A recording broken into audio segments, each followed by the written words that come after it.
queremos dar a você as boas-vindas ao nosso curso Teologia Prática. Estamos aqui para o nosso segundo momento, nossa segunda aula, que vai tratar sobre o tema geral, evangelismo e evangelização. Mas antes da gente continuar, e onde a gente vai chegar no momento que eu chamo do momento nevrálgico, pontual, sistemático do curso, a gente precisa fazer algumas pontuações anteriores antes de chegar nesse momento, correto? Não há como então a gente falar sobre evangelismo e evangelização sem antes a gente falar sobre o que é evangelho. E por que eu estou frisando isso no nosso curso? Eu vou explicar. A igreja do nosso tempo precisa se voltar para a Escritura para que ela possa entender então o que é o evangelho. Existe muita gente confundindo muita coisa por aí. E eu quero então começar a pontuar algumas coisas importantíssimas antes da gente seguir à frente para falar sobre evangelismo e evangelização. Eu quero falar sobre o que é evangelho.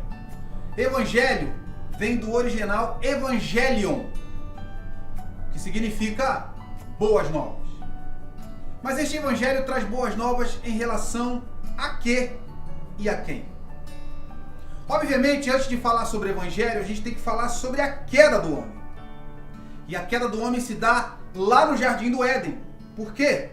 Devido à desobediência do homem, devido ao pecado do homem. As relações do ser humano com Deus foram encerradas por causa disso. E agora, somente a pregação do evangelho pode novamente realizar o serviço de fazer uma ponte.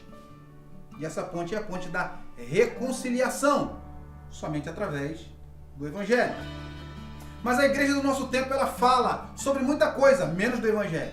A igreja do nosso tempo fala sobre, por exemplo, a teologia da prosperidade, não é o evangelho. A igreja do nosso tempo fala sobre curas e milagres. São ações de misericórdia vindas da parte de Jesus, mas também isso não é o evangelho. A igreja do nosso tempo, ela faz uma confusão muito grande sobre uma série de assuntos que a gente tem que tirar da nossa mente para poder colocar no centro somente aquilo que é o evangelho. Então, pensando na queda, pensando nas relações que foram quebradas, que foram rompidas, a gente tem que falar de evangelho para a gente explicar como a única maneira que o ser humano pode então ter as suas relações novamente voltadas, reconstruídas com Deus. Somente o evangelho pode falar de paz com Deus. E o evangelho, que então significa boas novas, ele vai tratar das boas novas que falam sobre a pessoa de Jesus Cristo, o Filho de Deus. Jesus Cristo é aquele que era, que é e que há de vir. O evangelho então precisa falar dele. O evangelho precisa tratar sobre ele. O evangelho precisa apontar para ele. O evangelho é aquele que fala do Deus que se fez homem. O evangelho é tudo aquilo que vai falar sobre a eternidade. O evangelho é tudo aquilo que vai tratar seriamente sobre quem é Deus e quem são os seres humanos. O evangelho é aquilo que fala sobre boas novas, porque a esperança da reconciliação repousa sobre a pessoa de Jesus.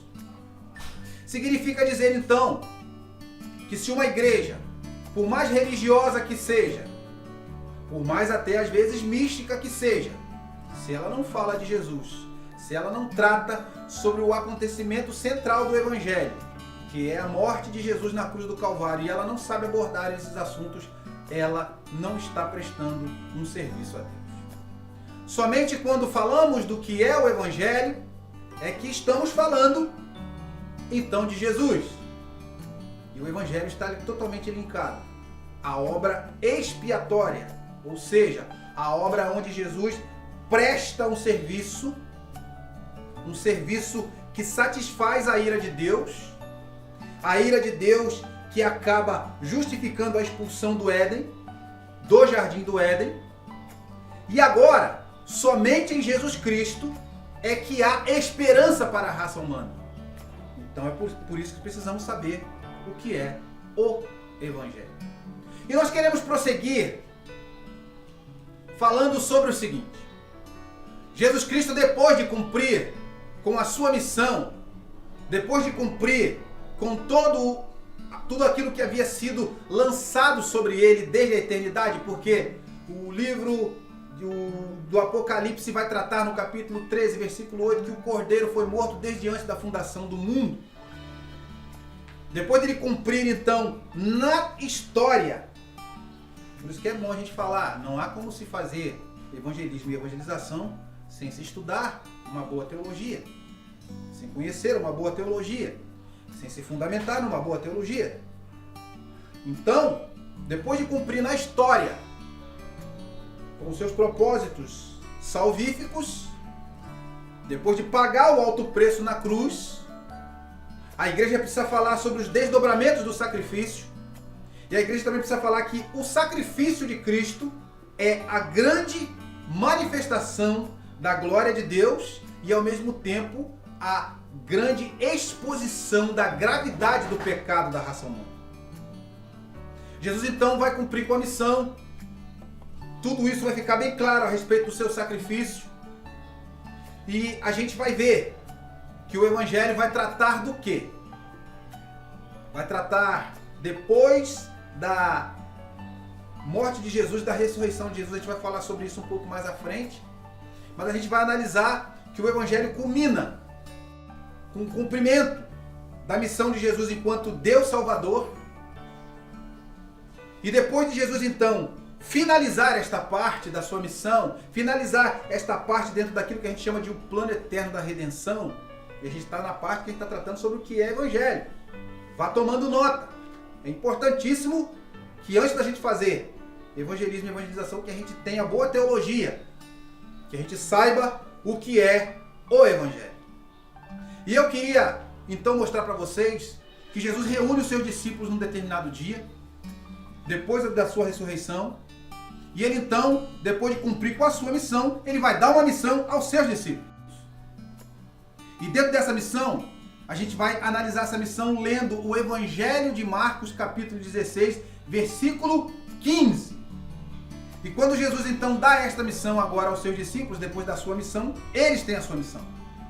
Ele vai dizer o seguinte para eles: ide por todo mundo e pregai o Evangelho a toda a criatura.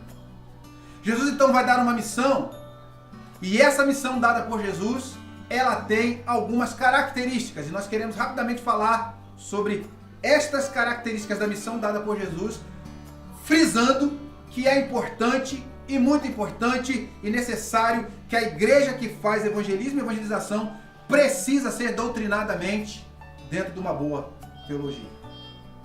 A missão dada por Jesus, então, ela tem realmente características que devem ser bem observadas. Vamos à primeira delas? Jesus vai dizer que é importante ir por todo mundo. Ele diz para os seus discípulos: ide. Então a primeira característica dessa missão, ela é imperativa. Eu queria que você tomasse nota disso. Ir não é uma opção.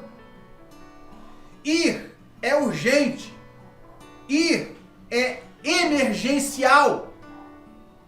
A igreja tem que ir e ir agora. A igreja precisa ir e ir neste exato momento. Não há tempo a se perder. A primeira característica desta missão é que ela é imperativa.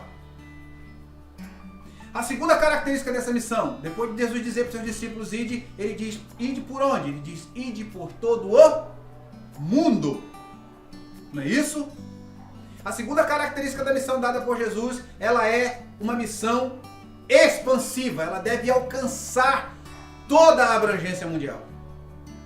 A terceira característica dada por Jesus nessa missão, depois de Jesus dizer ide por todo mundo, ele disse: ide por todo mundo e pregai. Mas e pregai o quê? Pregai o Evangelho. A terceira característica da missão, ela é expositiva.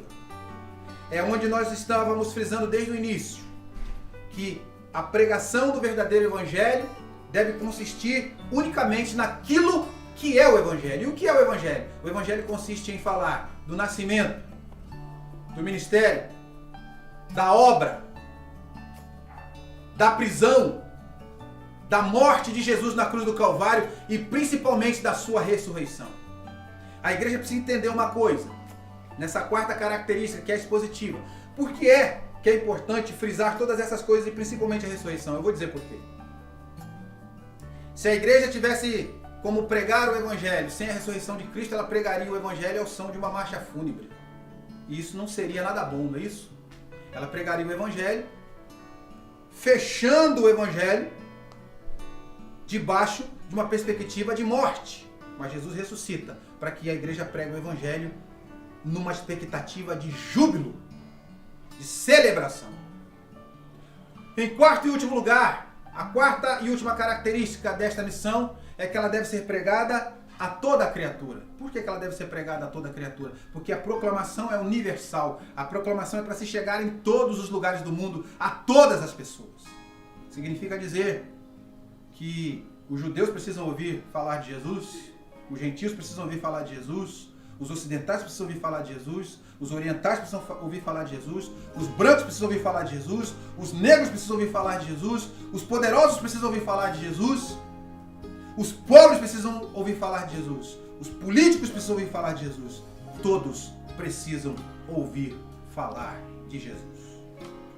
Mas é preciso conhecer então o que é o Evangelho para a gente só depois poder falar de evangelismo e evangelização. E Jesus então vai fazer um trabalho que vai deixar entranhado no sangue dos seus discípulos o que é o Evangelho. A igreja precisa saber o que é o Evangelho para só depois falar de evangelismo e evangelização.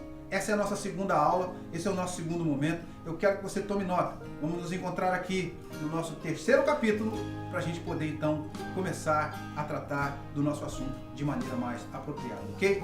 Me encontro com vocês na próxima aula. Forte abraço!